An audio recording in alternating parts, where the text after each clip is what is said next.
안녕하십니까? 인사 같이 드려보겠습니다. 예, 안녕하세요. 네. 오늘 날씨가 뭐 최고로 추운데 우리 그 시골에 있을 때는 이런 중요한 날에 날씨가 나쁘면은 좋은 일이 있을 거다 뭐 이렇게 그렇게 보통 이제 덕담들을 주고받았습니다. 근데 실제로 뭐또 그럴 겁니다. 오늘은 지난번 시리즈로 이제 진행하고 있는 부분인데 우리 이제 학생들을 초빙을 해서 합격을 어떻게 했는가 이런 부분을 이제 들어보는 시간들입니다. 합격생들을 이제 매년 이맘때 보면 이제 많이 보죠. 합격생들이 이제 대거로 배출되니까 정말로 이제 자랑스럽고 저는 이제 뿌듯해요. 제가 어른들 입장에서 또 이렇게 또 이제 제 아들이 98년생인데 부모된 입장으로 이렇게 투영해 보면은 우리 아들도 저랬으면 얼마나 좋았을까 이런 아주 부러움이 있습니다. 그 다음에 또 합격생들 본인들이 성취한 결과물들이 얼마나 대단한가 이 부분에 대해서 아직은 실감이 좀 덜 날 거예요. 근데 우리 이제 정도 이렇게 사회생활을 해보면은 대단한 성취를 했구나. 또 대한민국에서 고시 합격생이나 이런 이제 사회적 지위가 얼마나 대단한가 이런 부분들이 앞으로 인생 경로에 있어서 좋은 경로를 이제 택했다 또는 성취했다, 취득했다 뭐 이런 것 때문에 뭐 대단히 이제 학생들이 대견합니다. 대견하고 이 학생들이 또 바뀌는 부분들이 있어요. 이제 우리 공부할 때는 이렇게 그 학생이죠, 학생이고 그러다가 이제 시험이 되면은 또 이렇게 이런 자리에 초대를 해서 제가 초대를 할 때는 좀 마음이 이렇게 부담되는 부분이 있습니다. 이게 저희들은 이제 항상 대중한테 노출되는 그런 위치에 있어서 말하는 게 이제 부담스럽지 않고 또 이게 또 영상으로 송출되는 부분에 대해서도 뭐 당연하다 이렇게 생각하는데 학생들을 그런 자리에 세운다 이런 부분이 이제 부담은 되는데 학생들한테 저희들이 후배들을 위해서 이런 자리가 있는데 좀 응해줬으면 어떠냐 이렇게 하면은 뭐 한 학생도 망설임 없이 도움을 드리겠다 이렇게 해서 와서 기꺼이 이제 본인들의 경험들을 전달을 해줍니다. 아마 학생들이 전달한 이유는 여러 가지들이 있을 거예요. 그래도 이제 제일 중요한 부분은 본인들이 생각하는 부분은 나 나름대로 고생했다. 그리고 뒤에 이제 공부하는 학생들은 나 같은 고생을 안 했으면 좋겠다. 이런 마음이 이제 주가 돼서 그런 부분에 이제 시행착오가 없도록 이렇게 전달하는 부분이 있을 겁니다. 그 다음에 이제 요즘 뭐 이제 젊은이들이 경로를 이제 여러 가지로 잡는데 제가 볼 때는 제일 그 성취만 할 수 있다면은 제일 빠른 경로, 그 다음 가장 이제 개인을 위해서 또 전체 공동체를 위해서 나은 경로가 공적 지위를 갖는 부분 아닌가 이렇게 생각합니다. 아마 이 학생들이 앞으로 하게 될 역할 이런 부분들이 저는 아주 기대가 돼요. 기대가 돼서 어떤 때는 20년 정도가 빨리 확 흘러갔으면 좋겠다 이런 생각을 해요. 왜 그렇게 이제 그런 생각을 하는가 하면은 이 학생들이 빨리 활약하는 모습을 좀 매스컴을 통해서 보고 싶다 뭐 이런 생각을 합니다. 지금도 이제 보면은 아는 얼굴들이 우리 학원을 거쳐간 사람들이 이렇게 부분적으로 등장하는데 본격적으로 한 10년 지나면은 너무나 많은 이제 아는 학생들이 등장하지 않을까 이렇게 생각합니다. 그래서 아마 학생들이 허심탄회하게 여러분한테 도움이 되는 내용을 전달을 드릴 겁니다. 그래서 그게 어떤 저희들이 이제 학생들을 대할 때 세우는 원칙들은 있습니다. 원칙들은 있는데 그 원칙들이 시간이 지나더라도 이렇게 도움이 되는 좋은 이런 부분을 드리려고 애를 씁니다. 이제 자칫 이렇게 잘못하면은 학원의 이익을 위해서 이제 조언을 드린다 이런 생각을 일부 오해는 할 수가 있는데 시간이 지나면 그 부분은 해소되는 부분이고 뭐 교육이다 이런 부분에 이제 본질은 있으니까요. 그래서 시행착오하지 않도록 좋은 전달을 좀 드리려고 애를 쓰고 있습니다. 아까 하다가 이제 좀 얘기가 딴 데로 좀 빠졌는데, 근데 이 학생들 올리면은 제가 이제 걱정스러워요. 말하는데 부담을 느끼는 거 아닌가. 또 본이와 다르게 이제 전달 효율성이 떨어지면 어떡하나 이렇게 이제 염려하는 부분이 있는데 올려놓으면은 제 그 걱정이 싹 사라집니다. 이 학생들의 능력이 검증된 데다가 또 그 면접을 준비하면서 이렇게 스피치 훈련을 또 치열하게 합니다. 그렇게 해서 조리 있게 잘 전달한다 뭐 이런 느낌은 가집니다. 그래서 이런데 올려놓고 이렇게 제가 또 뒤에서 이렇게 지켜보면은 우리 애들이 그냥 또 성장했구나 이런 느낌이 들고, 그 다음에 한 3년 지나면은 사무관 생활하다 이렇게 또 이제 가끔 이렇게 학원에 인사 오거나 또는 개인적으로 이렇게 만나면은 그때는 또 더 성장해 있어요. 그 다음 한 10년 지나면은 이건 뭐 대단하다, 공직자로서 이제 기강이 또는 자세가 완벽히 이제 체화됐구나 이런 부분이 있습니다. 그래서 국가를 위해서 정말 좋은 교육을 잘 받고 있고 잘 크고 있구나 이런 뭐 아주 자부심을 좀 느끼는 부분이 있습니다. 학생 이제 소개해서 제 말을 줄이고 학생 얘기를 들어보도록 하겠습니다. 외교원 합격한 학생입니다. 그래서 학원에 들어와서 아까 이제 오면서 우스갯소리를 얘기했는데 제가 키가 큰 것 같아 이렇게 하니까 정말로 고시 공부하면서 키가 컸대요. 키가 3cm가 컸답니다. 그래서 키가 큰 이유에 대해서 본인이 얘기하는 게 이제 자세가 발라졌고 규칙적으로 생활하다 보니까 키까지 컸다 이렇게 하는데 정말 그런 예도 있습니다. 얘기를 그동안 수험 생활이 어땠는지 얘기를 한번 들어보도록 하겠습니다. 안녕하세요. 저는 이번에 일반행정직 최종 합격한 김범규라고 합니다. 반갑습니다. 예, 저는 이번에 그 원장님 연락을 받고 좀 어떤 식으로 설명드리면 될까 생각하다가 아까 원장님 말씀하신 것처럼 제가 수험 기간에 좀 시행착오를 좀 많이 줄이고 효율적으로 공부하면은 어떻게 할 수 있을까라는 생각을 좀 많이 했었거든요. 그래서 저도 처음에 이제 시작할 때 제가 딱 정확히 한 4년 전 이맘때쯤에 저도 여러분들처럼 여기서 합격 설명회를 듣고 이거 종합반 등록을 해야겠다라고 생각했는데 그때 당시에 왜 종합반 등록을 했는지 그런 점이랑 그리고 마지막으로 좀 올해 제가 공부 스케줄을 좀 많이 바꾼 점이 있는데 그런 점을 좀 중점적으로 말씀드릴게요. 네, 우선 저는 처음에 그 고시 진입을 시작하게 된 이유가 학교 다닐 때 좀 봉사활동을 많이 하다가 좀 사람들한테 도움이 되는 직업을 갖고 싶다라는 생각을 하던 중에 저희 사촌 누나가 먼저 조금 한 20년 전에 사무관으로 입직을 하셔서 그렇게 공무원 생활을 하시다가 그 같이 밥을 먹으면서 누나가 자기가 사무관 생활을 하시면서 이제 만든 정책을 말씀해 주셨는데 그때 자기가 그 도서관에서 저희가 요즘에 대출하거나 이제 반납을 할 때 그냥 무인으로 리더기로 반납을 하잖아요. 그걸 자기가 정책으로 만든 사람이라고 하더라고요. 그래서 그게 되게 멋있어 보여서 나도 정책을 만들어서 사람을 도와주는 사람이 되고 싶다라는 생각에서 진입을 했고요. 그래서 진입 전에는 학교가 제가 부산대학교에서 공공정책학을 전공하고 있고 경제학을 부전공하면서 진입 전 준비를 했고 총 수험 기간은 여기 나와 있는 대로 3년 정도 했으며 그리고 학원 관리반을 제가 좀 많이 했는데 이거에 대해서 나중에 뒤에서 설명드릴게요. 우선 시기별 학습 방법에 대해서 말씀드리면은 저는 일단은 16개월 종합반으로 시작을 했어요. 근데 여기 계신 분들은 아마 18개월 종합반을 생각하시고 오셨을 텐데 저는 그때 당시 이제 상담을 원장님과 하면서 18개월 종합반 하려고 했는데 제가 1월부터 학교에서 장학 근로를 해야 되는 게 있어서 좀 부득이하게 하지 못했는데 그 다른 합격생 분들이나 이제 제 주변 친구들을 보니까 18개월 종합반이 조금 더 효율적인 것 같더라고요. 그래서 저는 나중에 뒤에서 그거에 대해서 좀 설명드리고 처음에 진입해서는 이제 종합반 스케줄에 맞춰서 순환 강의 듣고 이제 원장님께서 매 순환마다 그 학습 방향을 제시해 주세요. 그럼 그거에 맞춰서 예습 복습하면서 2차 과목은 따라갔고 그리고 1차 과목 같은 경우에는 딱 기초 기본 이론만 수업을 듣고 나중에 피셋 기출을 준비했습니다. 그리고 본격적인 초시 생활을 준비할 때는 제가 11월부터 12월 약 2달간은 이제 계속 피셋만 공부를 했는데 그 지금 여기 계신 분들이 초시생 분들이 많을 텐데 저는 딱 지금이 12월 모강 시즌이 시작할 시즌인데 이 시즌 되기 전까지는 그래도 기출 10기량 정도는 무조건 분석을 끝내셔야지 이제 모강에서 연습을 하실 수 있어요. 그래서 그때까지 반드시 기출 분석하시는 걸 추천드리고 저는 12월부터 이제 피셋 캠프에 1월부터 피셋 캠프에 들어가서 피셋을 준비했고 좀 운 좋게 이제 1차 합격을 해서 이제 그 다음 연도 삼순환 실강을 듣고 참여했지만 이제 사실 초시라서 실력이 좀 모자라서 그땐 2차가 떨어졌고요.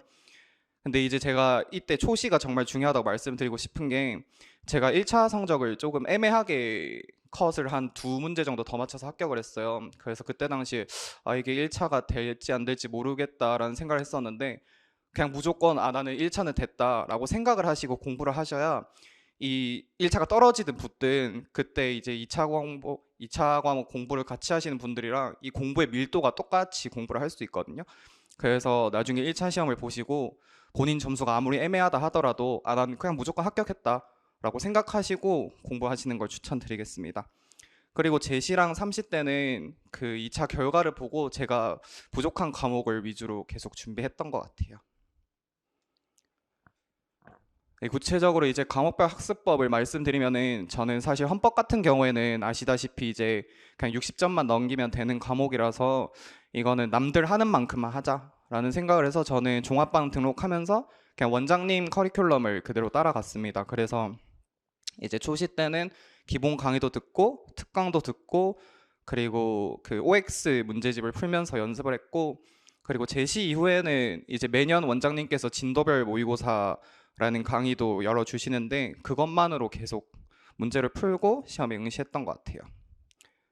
그리고 이제 과목마다 제가 이렇게 제 3년 점수 변화를 적어놨는데, 언어 논리 같은 경우에는 저는 이제 독해 문제, 논리 퀴즈, 그리고 강화약화 이렇게 나눠져 있으면은, 독해 문제 같은 경우에는 요즘에는 문단 연결하는 선지가 많이 나오다 보니까 제가 아까 말씀드린 그 10개년 기출 분석을 할 때 이 문단 간 연결하는 선지를 출제자는 어떻게 만들까를 계속 지문을 읽으면서 생각하면서 제가 글을 천천히 읽어 나갔던 것 같아요. 그래서 그런 연습을 사실 모강 시즌에는 문제를 많이 풀기에 바빠서 할 수가 없으니까 꼭 그때까지 마무리하시길 추천드리고요. 그리고 논리 퀴즈랑 강화약 같은 경우에는 10개년 기출이 있으면은 유형별로 제가 따로 파일을 잘라서 그 인쇄를 해서 계속 그 기출만 보다가 아마 나중에 모강을 풀다 보시면은 이 논리 퀴즈나 강화약화를 보는 기준이 조금 흔들릴 수가 있어요. 그래서 그때마다 이제 기출을 보면서 아, 내가 이런 식으로 그 내 기준을 잡았었지 하면서 리마인드를 계속 하셔야 됩니다. 예, 다음으로 자료 해석 같은 경우에는 제가 3년 내내 좀 점수가 안정적이었는데, 사실 제가 다른 다른 두 과목은 제가 올림픽 때 점수가 생각 안 나는데, 제가 2020년도에 자료 해석이 50점이었나 47.5점이었어요. 그래서 가장 낮은 점수를 받고 이게 충격을 받아서 아, 나는 그러면은 행시를 하면 안 되는 사람인가라고 생각을 하다가, 이게 세 과목 중에 제일 강의를 많이 타는 과목이더라고요. 그래서 강의를 들으면서 조금 문제 푸는 스킬이나 그런 걸 좀 많이 체득했고, 가장 중요한 건 이제 기출을 통해서 그 자기만의 이 수치에 대한 판단 기준을 성립하시는 게 제일 중요한 것 같아요. 이게 과목 자체 그대로 자료 해석이잖아요. 사실 이게 계산이 아니다 보니까 그냥 단순히 숫자를 계산하려고 생각하면 안 되고, 이 수치를 보고 본인의 판단 기준을 통해서 해석을 하는 게 중요한 과목입니다. 그리고 이제 상황 판단 같은 경우에는 보시면 중간에 이상한 점수가 있는데, 제가 이때 당시가 아직도 기억나는 게 그 법조문 1번 문제를 푸는데 글이 안 읽혀지고 머리가 새하얘지더라고요. 그래서 야, 올해 시험은 떨어졌다, 큰일 났다, 내 1년은 그대로 날아가는 건가 라고 걱정을 하다가 결국 울음을 참고 계속 공부를 했었는데, 시험을 쳤는데, 제가 이때 당시에 왜 저렇게 점수가 낮았나 나중에 좀 생각을 해보니까 제가 체력 관리를 너무 못했던 것 같아요. 그 작년 같은 경우에 1차 시험 커트라인이 일행직렬 같은 경우에 67.5점이었는데 이게 굉장히 낮았거든요. 그래서 제가 언어 논리랑 자료 해석을 푸는 1, 2기쇼 동안 체력 소비를 너무 많이 해서 3교시 때는 머리가 너무 뜨거워져서 이 문제에 집중을 할 수가 없더라고요. 그래서 상황 판단 같은 경우에는 마지막에 치는 과목이니만큼 이게 체력 소비가 심해서 평소에 체력 관리를 하는 게 전 필수라고 생각하고, 그리고 이제 퀴즈를 잘 푸는 방법을 많이들 물어보시는데 저는 이게 법조문을 빨리 풀어야 퀴즈를 잘 풀 수 있다고 생각을 해요. 저 같은 경우에는 이 상황 판단 40문제가 있으면은 이제 보통 1번에서 20번 그리고 21번에서 40번으로 나뉘시는데, 저는 처음에 풀 때 1번에서 10번 그리고 19번 20번 그리고 21번에서 30번 그리고 39, 40 이렇게 총 24문제를 먼저 한 45분에서 50분 안에 최대한 빨리 풀고, 나머지 이 11번에서부터 18번 그리고 31번에서부터 38번까지 총 16문제 퀴즈는 제가 최대한 풀 수 있는 문제를 풀 때 그래도 한 8문제에서 10문제 정도는 처음에 풀 때는 그냥 버리고 최대한 좀 내가 정답률을 높이자라는 식으로 문제 푸는 순서를 조금 바꿔서 풀었어요. 그래서 여러분들도 자기 이 컨디션에 맞게 문제 푸는 순서를 바꿔가면서 풀면은 아마 정답률이 좀 더 올라갈 거예요. 네, 다음으로 2차 과목에 대해서 말씀드리자면은 저는 올해 보시다시피 경제학이랑 행정법이 점수 변화가 가장 컸는데요. 제가 올해 공부 방식을 가장 많이 바꾼 두 과목이에요. 먼저 경제학은 작년까지만 해도 제가 왜 경제학 점수가 많이 낮았나 생각을 해보니까 제가 좀 회피하면서 공부를 많이 했던 것 같아요.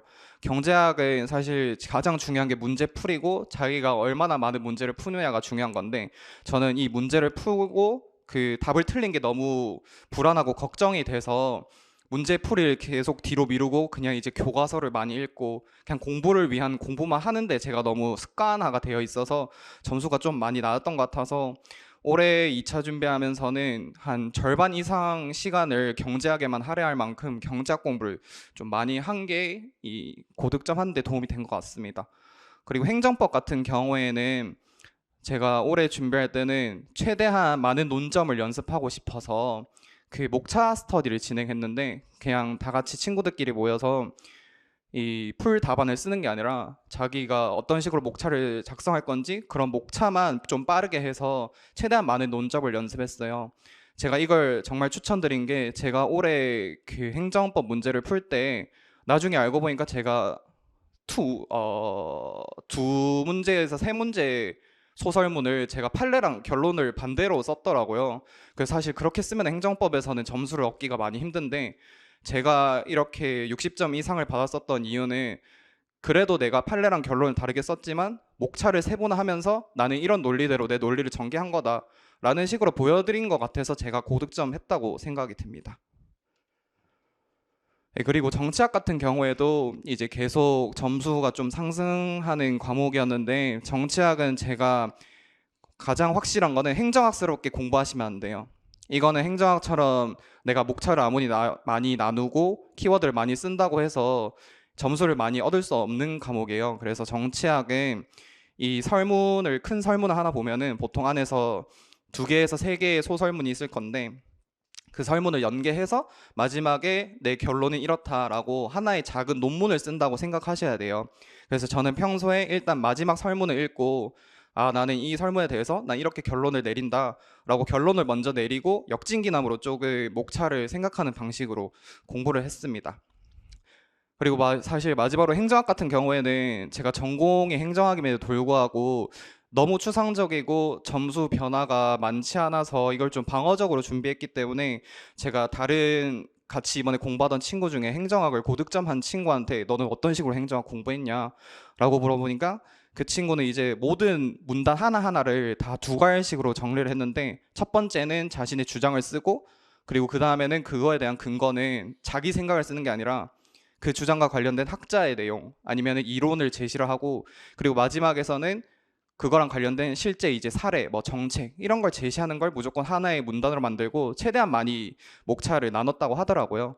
그래서 그런 식으로 공부를 하시는 걸 추천드리고 평소에 이제 그런 거를 하기 위해서는 이 현실 정책이나 사례에 대한 단권 하나 아니면 이제 최고 답안 같은 걸 모의고사 치면서 보시다 보면은 사례가 되게 신기하고 좀 참신한 게 많아요.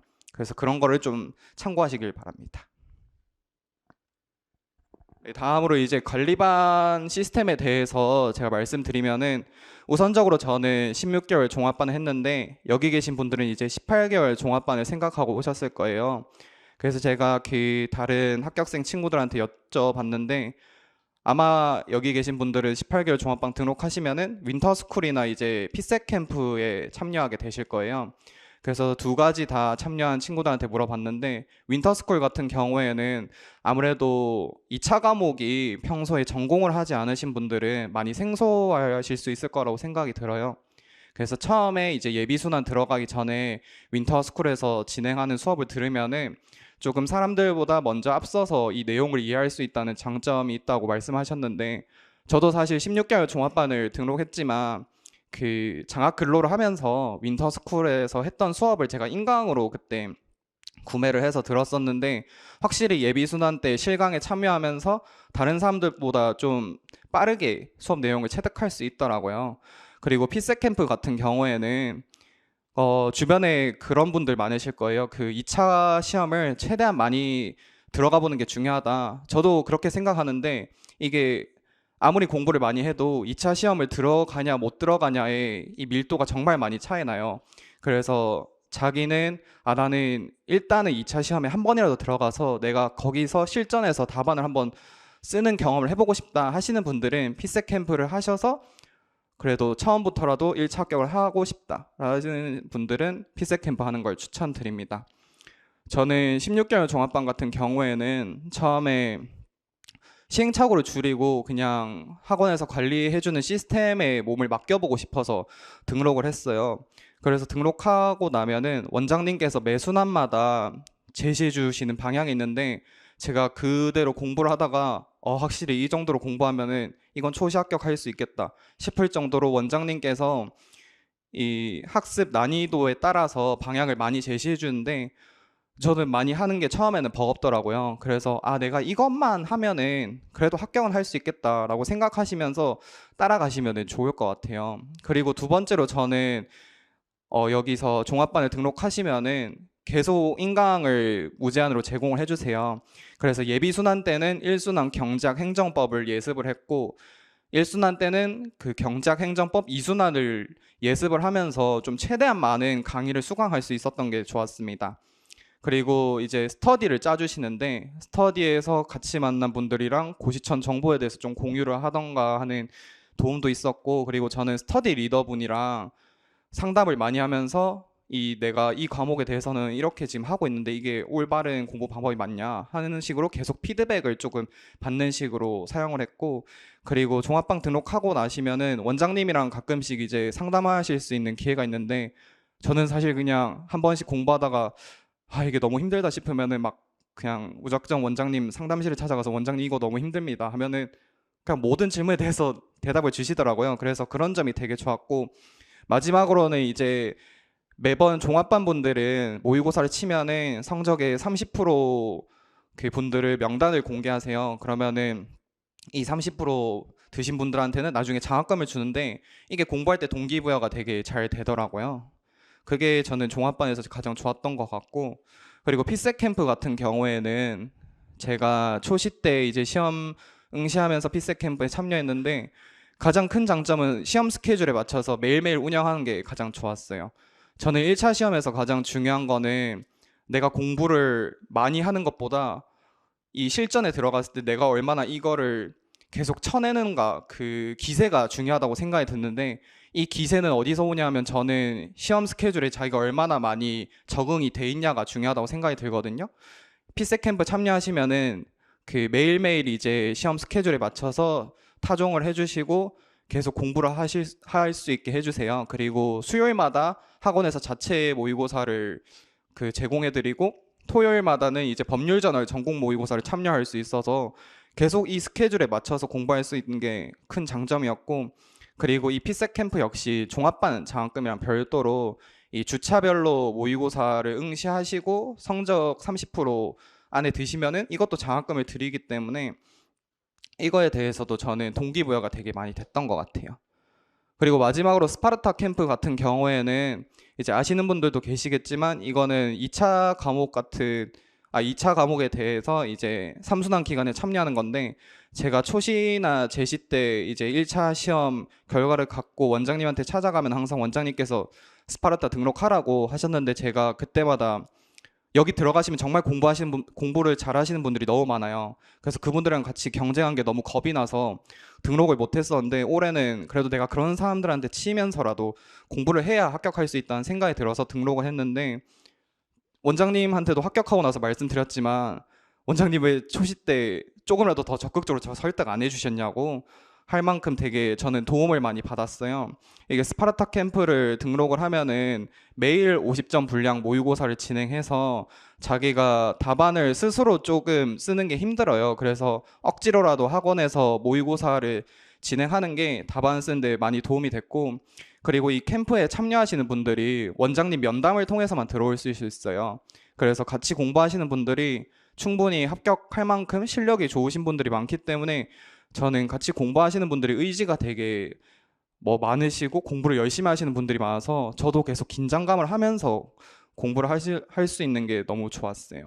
그리고 이번에 면접을 가서 느낀 건데 거기서 이제 스파르타 캠프를 왔다 갔다 하면서 보신 분들이 되게 많더라고요. 그래서 합격률도 많이 높기 때문에 본인이 약간 관리 받으면서 정해진 스케줄에 따라서 시험 푸는 이 관리 시스템이 마음에 든다 하시면은 나중에 1차 합격하시고 그 3수단 기간에 스파르타 캠프에 참여하시는 것도 저는 추천드립니다. 네, 마지막으로 이제 제 공부 스케줄을 올해 기준에서 말씀드리면은 우선 1차 과목 같은 경우는 제가 매일매일 모의고사 6회분을 풀었는데 이거는 이제 제가 1차를 1월부터 2월 한 2달 정도만 준비를 하는데 그때 한 3주 정도만 저런 식으로 했고 나머지 기간에는 제가 아까 말씀드린 피셋 캠프처럼 시험 스케줄대로 응시를 했어요.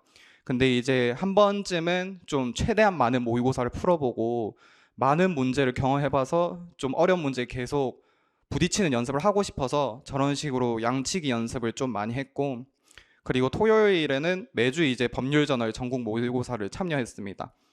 그리고 일요일은 조금 피셋을 하시다 보면은 많이 좀 질린다는 생각이 많이 드실 거예요. 그래서 일요일은 뭐 제가 가장 부족한 과목이 경제학이었어서 경제학을 좀 더 본다거나 아니면은 이제 헌법을 조금씩 공부하면서 조금 이 컨디션 조절을 했습니다. 그리고 2차 과목 같은 경우에는 제가 풀다만 연습을 많이 안 했어요. 그 스파르타 캠프에 참여하시면은 매일 9시부터 10시까지 50점 분량의 모의고사를 응시하실 거고 그리고 저는 3순환을 실강을 수강했는데 가시면은 또 50점 분량의 답안을 쓰세요. 그래서 이렇게 어차피 내가 매일 정해진 100점의 분량 모의고사가 있고 이거에 대해서 풀 답안을 더 많이 쓰는 것보다는 하루에 저는 100점에서 150점 정도만 풀 답안을 쓰고 한 200점에서 300점 정도는 아까 말씀드린 행정법 목차 연습하는 것처럼 목차 스터디를 계속해서 좀 최대한 많은 문제를 푸는 식으로 올해 공부를 진행했습니다.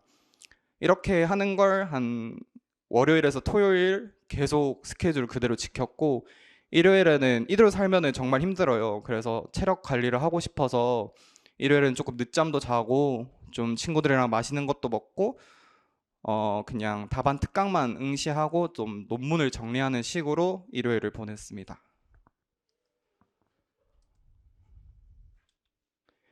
네, 그리고 생활 측면에서 말씀드리면은 저는 우선적으로 월요일부터 토요일 기준으로 말씀드리면은 저는 6시 기상 그리고 밤 12시 취침 생활을 좀 습관화했어요. 그래서 아침에 6시부터 7시 반까지는 헬스장에 가서 운동을 했는데 고시 공부를 계속 하시다 보면은 이게 장기간 싸움이기 때문에 체력이 급격하게 떨어지는 걸 느끼실 거예요.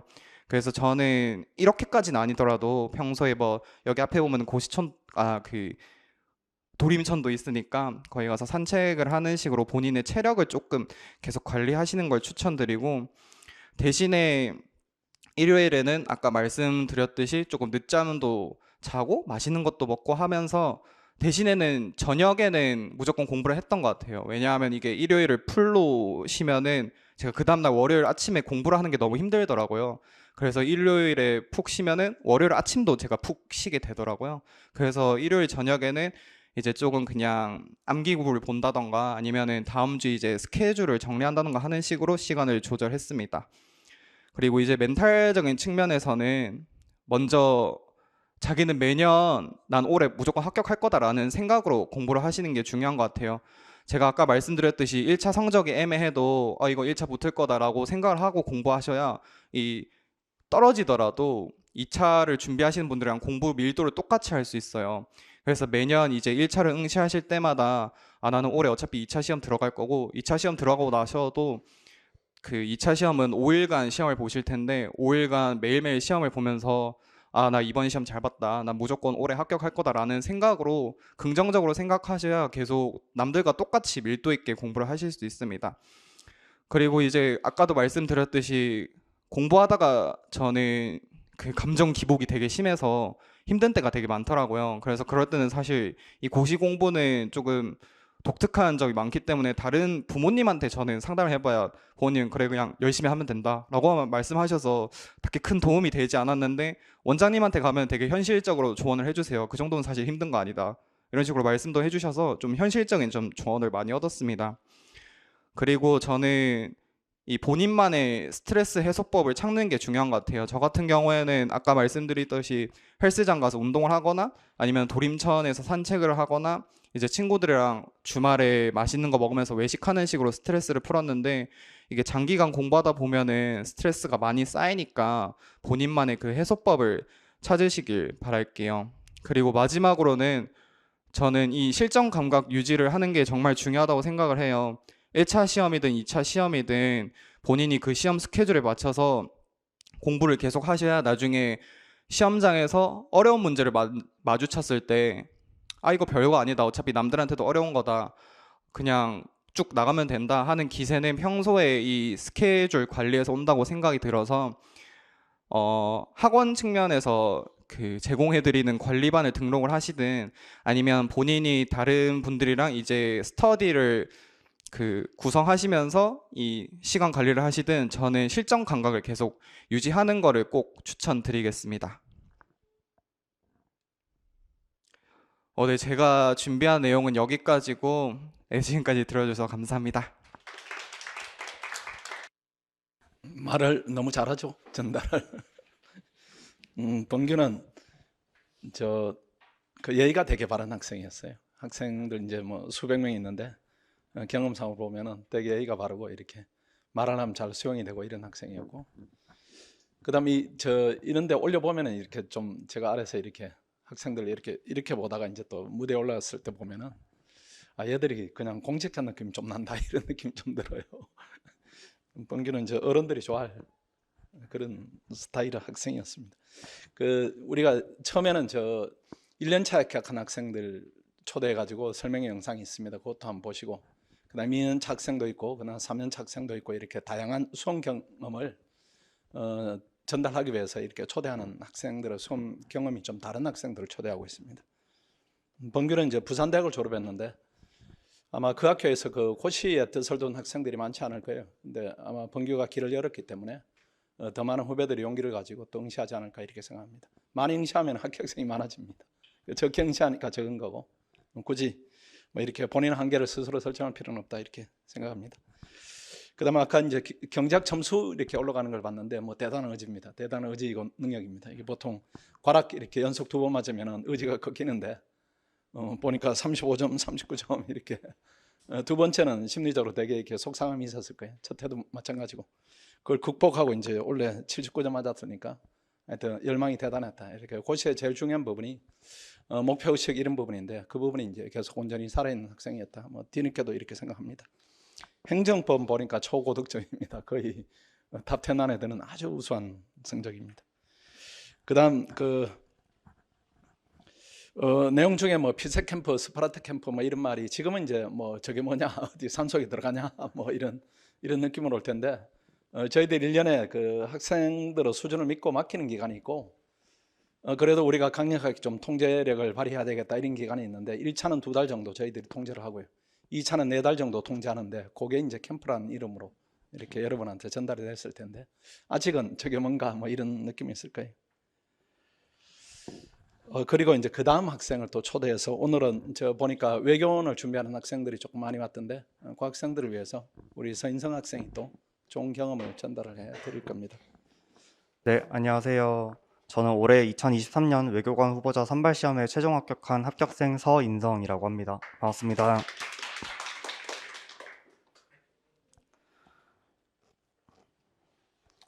우선 오늘 발표에 앞서서 저는 처음으로 제 소개를 먼저 간단하게 드리고, 그리고 제가 원장님께서 소개해 주셨듯이 제가 3번 시험을 도전했어가지고 초시 그리고 제시 30대 어떻게 공부를 했는지 공부 방법을 말씀드리고, 그리고 종합반의 장점, 그리고 제가 돌이켜 생각해 봤을 때 어떻게 전략적으로 학원을 활용하면 좋은지 설명드리고, 마지막으로 수험생에 대한 조언, 그리고 제가 어떤 마인드를 가지고 공부했는지를 마지막으로 설명드리고 마무리하겠습니다.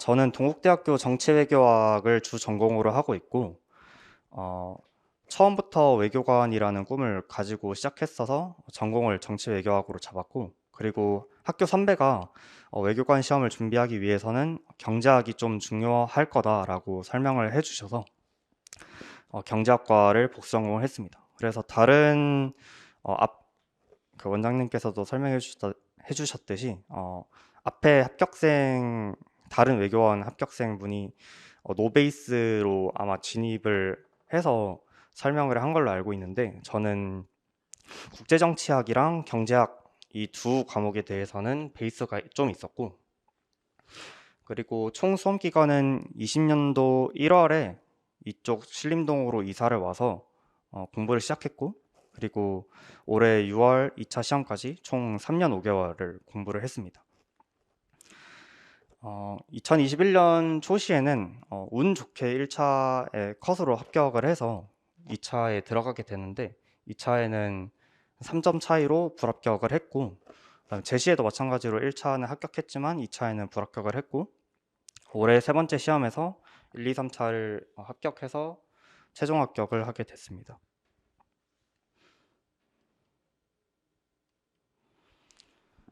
수험 기간별 공부 방법을 설명드리겠습니다. 처음에 20년도에 1월부터 제가 공부를 시작해야겠다고 생각을 해서 신림동으로 이사를 왔는데, 저는 다른 학원은 솔직히 생각을 안 했었고 베리타스에 다녀야겠다라고 생각을 해서 여기 베리타스 뒤쪽으로 이사를 왔었거든요. 그래서 1월에 이사 온 뒤에 상담을 받아야겠다라고 해서 원장님 상담을 바로 등록해서 상담을 받았었는데, 이게 종합반을 등록해야겠다라고 한 상담도 있었지만 제가 아직까지 그 영어나 제2외국어 같이 자격 요건을 구비를 안 한 상태였어서 저는 사실 3월이나 7월 1순환 시기에 진입을 하려고 생각을 했었는데, 이 전략이 원장님이 생각하시기에 어떤지라고 판단을 좀 구하기 위해서 상담을 받았었는데, 되게 약간 원장님이 안 좋게 생각을 하셔가지고 그 진입을 하고 나서도 충분히 할 수 있는데 빨리 진입을 해라라고 하셔서 좀 고민을 하다가 1월에 등록하는 건 좀 빠른 것 같고, 제가 경제학 베이스가 있다 보니까 그럼 원장님께서 3월이라도 빨리 진입을 해라라고 하셔서 3월 종합반을 등록을 했고, 그리고 등록을 하면은 앞선 합격생께서도 말씀해 주셨듯이 그 동영상을 미리 받아볼 수가 있어요. 그래서 저는 영어랑 제2외국어 자격을 준비하면서 1월에 그 동영상을 받아서 예비 순환을 미리 들었었고, 그리고 3월에 종합반이 시작할 때쯤에는 경제학 1순환까지는 완벽히 약간 숙지가 돼 있을 정도로 미리 동영상 예습을 다 했었어요. 그리고 저는 종합반을 등록할 때는 1차도 좀 부족하다고 생각해서 1, 2차 종합반을 모두 수강을 하기로 생각을 했었고, 그리고 1순환 경제학을 듣고 예비순환을 수강했는데, 그 5월에 헌법이 아마 개강하는 걸로 알고 있는데, 헌법 개강 때 딱 경제학 2순환을 수강을 했어요. 그래서 그 베리타스 커리큘럼상 경제학이 1순환, 2순환 난이도 차이가 엄청나게 많이 나기 때문에 그때도 원장님 상담실에 바로 달려가서 너무 어렵다 하소연한 기억이 있는데, 그렇게 5월에 2순환을 시작하고, 그리고 7월 1순환 개강하기 전에 2순환을 마무리하고 3순환을 딱 시작했던 것 같아요. 그런 식으로 저는 어쨌든 베이스가 좀 있었기 때문에 빠르게 시작을 했었는데, 이런 식으로 좀 빨리 등록을 할수록 동영상을 빨리 받아볼 수 있어서 남들과는 좀 차별화된 전략을 세울 수 있다고 생각합니다. 그리고 초시에 제가 이렇게 너무 빨리 이렇게 준비를 했는데 왜 실패했냐라고 물어보시는 사람들이 많아서 생각을 해봤는데, 이 동영상 강의를 보는 것과 의존하는 거에 대한 차이를 좀 몰랐던 것 같아요. 처음에는 동영상 강의를 많이 보고 지식을 습득하고 현출하는 데에서 자신이 있었는데, 2차 기간이 가까워질수록 좀 더 사람이 조급해지고 두려워지는 경향이 있는데, 그럴수록 저는 제가 그 부족한 부분을 좀 더 찾아보고 그리고 그 부분에 대해서 메워가면서 공부를 할 수 있는데 그렇게 하지 못하고 다시 동영상 강의를 신청해서 수강하고 하는 약간 잘못을 했다고 생각합니다. 그래서 여러분들도 혹시나 동영상 강의를 많이 수강하실 텐데 강의를 수강하시는 것과 거기에 의존하는 것의 차이를 두고 공부하셨으면 좋겠습니다.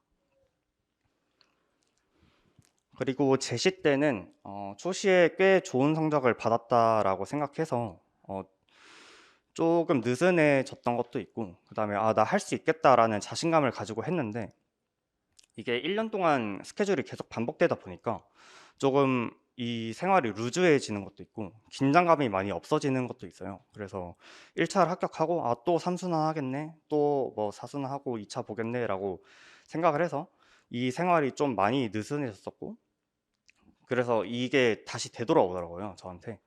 그래서 조금 제 생각과는 달리 불합격을 해가지고 충격이 컸었는데 그렇게 해서 제시 때 좀 느슨한 형태로 공부를 하다가 좀 실패를 했고 30대는 제가 1차에도 좀 자신이 있었고 2차에도 뭐 남들에 비해서는 꿀리지 않는다고 생각해서 스파르타 반에 등록해서 좀 더 최선을 다해서 열심히 해보자라고 해서 30대 스파르타 반에 등록해서 최선을 다하고자 했고 그리고 제시 이거는 또 뒤에 가서 설명을 드리겠지만 제시 이후에 제가 다른 길을 좀 생각을 많이 해봤었어요. 이 시험에 대한 좀 회의감이 많이 들어서 뭐 금융공기업 쪽도 많이 생각해보고 시험도 쳐보고 했는데 그런 쪽으로도 갈 수 있겠구나라고 생각을 해서 다른 길을 갈 수도 있겠다라고 생각하고 준비를 했었습니다.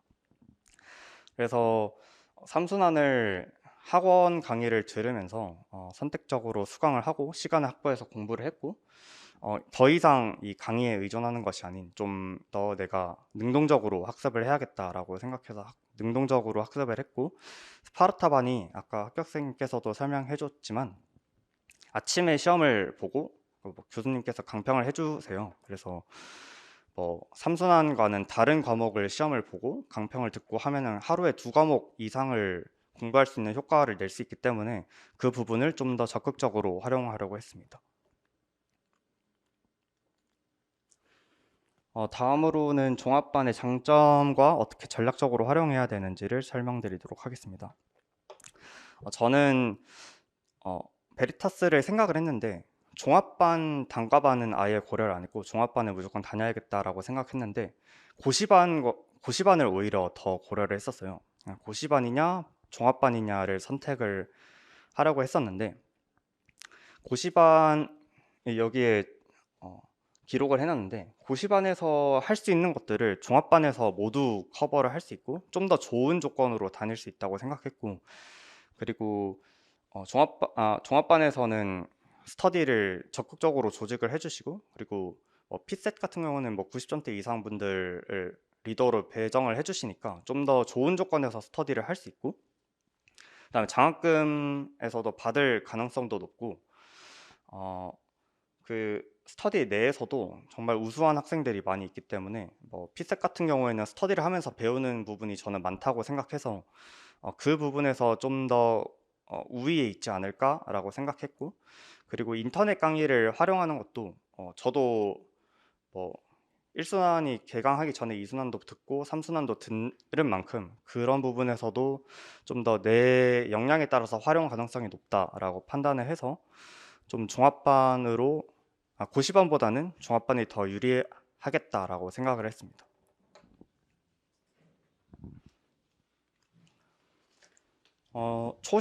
여러분들이 아마 진입을 아직까지 안 하신 걸로 알고 있는데 진입을 안 하셨다면은 만약에 종합반을 고려하고 계시다면은 좀 빨리 등록을 해서 그 동영상 강의를 빨리 신청해서 공부를 시작하는 게 저는 우월하다고 생각합니다.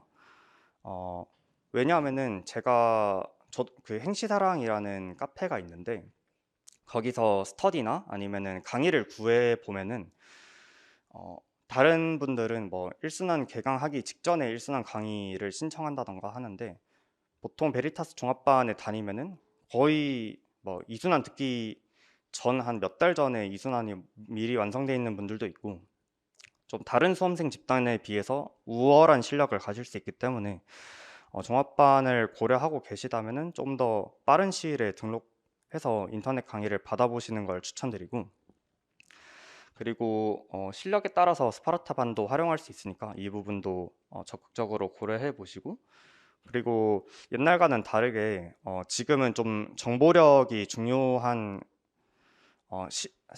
시대인 것 같아서 그 이 고시 공부를 하면서도 좀 본인이 알아야 되는 정보가 있기 때문에 고립되지 않은 수험 생활이 정말 중요하다고 생각하는데 종합반에 등록하면 스터디를 조직해 줄 때 그 인연이 끝까지 가기도 하고 제 리더를 하셨던 분은 작년에 재경직을 합격하셨을 정도로 우수한 리더분이셨는데 그런 분을 배정받아서 뭐 정보를 교류할 만큼 좀 고립되지 않은 수험 생활이 가능하고 그리고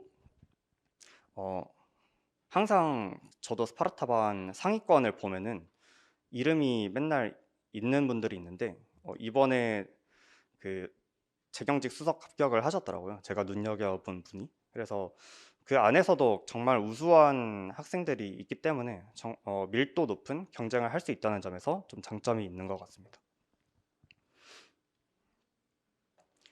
마지막으로 수험생 조언과 제가 어떻게 생각을 가지고 공부를 했는지 말씀을 드리면 초시 때는 뒤가 없는 공부를 하는 걸 추천드려요. 그러니까 이 길밖에 없다라고 생각을 하고 공부를 하고 좀 치열하게 공부를 해서 내가 어느 정도 수준까지 올라왔나를 판단하는 게 중요한데 제가 느꼈을 때는 제시 이상의 경우에는 뒤가 있는 공부를 하는 게 좀 더 중요한 것 같아요. 제시 이상에는 초시 때 좀 실패했던 경험도 있고 그리고 제시 이상을 넘어가면은 내가 한 번의 시험에서 1년을 소모하게 되는데 이 스트레스가 정말 크기 때문에 내가 이 길 아니면 없다라고 생각하면 더 자기의 역량을 발휘하는데 장애가 있다고 생각해서 저도 제시 이후에는 이렇게 생각하는 게 좀 위험하다고 생각해서 금융공기업을 준비했었던 거거든요. 그래서 이 길도 내가 충분히 갈 수 있구나를 열어두시면은 좀 더 편안한 마음가짐으로 공부를 할 수 있지 않을까 생각이 되어서 이렇게 말씀드렸고 그리고 제가 제시 때 좀 크게 실수한 점이 좀 이 생활이 익숙하다고 해서 빨리 탈출할 생각을 하지 않고 좀 여기에 머물렀던 것 같아요. 그래서 한번 도전할 때 1년의 기간이 소요되는 만큼 이 비용적인 측면을 충분히 고려하셔서 준비를 하셨으면 좋겠고 그리고 이 생활이 빨리 탈출해야 되는 거지 계속 유지되어서 좋을 게 없기 때문에 당연시 되어서는 안 됩니다. 그리고 스스로 안 될 때는 학원 스터디도 좋고 그리고 따로 뭐 기상 스터디나 다른 뭐 답안 작성 스터디를 구하셔서 이 스터디를 적극적으로 활용하셔가지고 뭐 내가 이 부분에 시간이 좀 빈다, 이 부분은 공부가 안 된다 하면은 스터디를 좀 더 적극적으로 활용하셔서 수험 생활을 하시는 것을 적극적으로 추천드립니다. 네, 이상으로 발표를 마치겠습니다. 감사합니다. 외견 학생들 도움이 되죠. 예. 지금 저 번개하고 인성이 그 준비한 내용을 보면은 우리 지난번에 그 1차, 2차 했던 학생들의 내용 그 컨텐츠를 다 보고 보니까 중복되지 않은 내용을 이렇게 준비한 부분이 있습니다. 아주 고맙게 생각합니다. 인성이는 저 마스크를 꼈는데 마스크를 벗으면은 외모가 아이돌 같습니다. 범균의 영화 배우 같은데 아이돌 같은데 마스크를 써서 좀 그게 노출이 안 된 게 좀 아쉽습니다. 인성이는 그 순한 학생이에요. 공부할 때 보면 되게 순한 그런 학생입니다. 지금 이제 비유가 적절한지 모르겠는데 이렇게 약간 그 아프리카 이렇게 보면 초식동물 이렇게 평화로운 그런데 이제 시험 붙고 나니까 보니까 약간 그 야수화돼 가는 그런 느낌이 있어서 아주 응원합니다. 그 다음에 이제 아까 얘기한 중에 뭐 금융공기업 이렇게 또 생각하다가 이제 외모고시가 결국 된 건데 그 격차는 어마어마할 겁니다. 외모고시 그 제 친구 얘기를 조금 하면은 친구가 아니라 이제 얼마 전에 이제 인사 왔던 저 독일로 이렇게 발령받는 우리 학원 출신 이제 외교관에 된 이 학생이 있어요. 독일로 가면서 되게 좋아해요. 그래. 왜 좋아하냐? 외국 근무가 이제 거단하지 않느냐 이렇게 하니까 거기 가면 1년 연봉을 한 2억 5천 준대요. 그 나라 물가로 주고 그다음 간사 제공받기 때문에 이 학생이 이제 남자친구가 있는데 그 남친하고 결혼하려고 돈이 좀 부족했는데 2년 동안 저축하면 한 3억 정도 모을 것 같다고 되게 즐겁게 이제 독일로 가는 인사를 하고 갔습니다. 또 제 친구 얘기를 하면은 유럽에서 이제 조그만 나라에 대사까지 올라갔어요. 그러니까 막 메인은 아니고 이렇게 좀 그래도 이제 좀 역할 좀 해라 이렇게 해서 뭐 룩셈부르크인가 어디 뭐 조그만 나라에 이렇게 거기 대사했는데 퇴직한 7년 정도 전에 이제 김한장 그 법률사무에서 스카우트를 해요. 김한장 그 변호사 그 회사에서 그 왜 너를 왜 스카우트하냐? 너 이제 거의 퇴물로 들어가는데 하니까 스카우트 그 조건이 1년의 연봉이 여러분 깜짝 놀랄 겁니다. 저도 깜짝 놀랐으니까 1년의 연봉이 얼마인가 하면 15억이에요. 15억 1년에. 그리고 그걸 5년 계약해가지고 75억 계약을 했는데 깜짝 놀랐어요. 깜짝 놀라서 너 뭔데 너를 그렇게 계약하냐 이렇게 하니까 외국에서 그 대사라는 지위는 왕족을 언제든지 만날 수 있대. 뭐 자기가 주어진다 하더라고. 뭐 공작, 백작 뭐 우리가 그런 듣는 그런 자기가 주어지기 때문에 언제든지 이제 왕실하고 다이렉트로 누구든지 만날 수 있는 맞는 키가 자기한테 있기 때문에 본인을 그것 때문에 이제 채용한다 이렇게 하는데 그때 더 놀랐어요. 외교관이 이 정도구나 이렇게. 또 하나 친구는 이제 이 외모고시 붙었는데 그 친구는 외교관 생활이 조금 본인하고는 조금 덜 맞는데 잔잔한 친구예요. 공부하는 걸 좋아하는데 자꾸 사람 만나야 되니까 이게 불편하고 그랬는데 이 친구는 들어가서 이제 학위를 계속 받았어요. 석사 받고 뭐 박사 받고 이렇게 해가지고 대학 쪽으로 이렇게 지금은 한 10년 좀 넘었나요? 대학 쪽 이제 교수로 들어갔는데 그런 길도 여러 가지가 있습니다. 그래서 고시 붙으면은 이렇게 수평 이동할 때 대단히 좋은 위치로 이동하기 때문에 사실은 어떻게 보면 대한민국 국민들이 이제 어렵게 경제생활을 해서 힘들어해서 그 세금으로 여러분한테 아주 큰 혜택을 주고 있는 제도가 유일하게 이제는 행정고시가 남아있다 또는 외교원이 남아있다 이런 부분입니다. 그리고 도전의 가치를 가볍게 보고 이렇게 하면 안 되고 도전의 가치를 잘 새기시고 꼭 하시면은 합격하도록 이렇게 애를 좀 써야 됩니다. 나머지는 제가 다 이제 말씀을 드렸고 학생들이 너무 잘해서 역시 이제 제가 걱정했던 게 기우다 이런 부분을 매번 이제 같은 말을 반복하고 있습니다. 일단 그 학생들을 초대한 1부는 마치고 5분 정도만 쉬었다가 제가 진행한 2부를 진행하도록 하겠습니다. 자, 수고하셨습니다.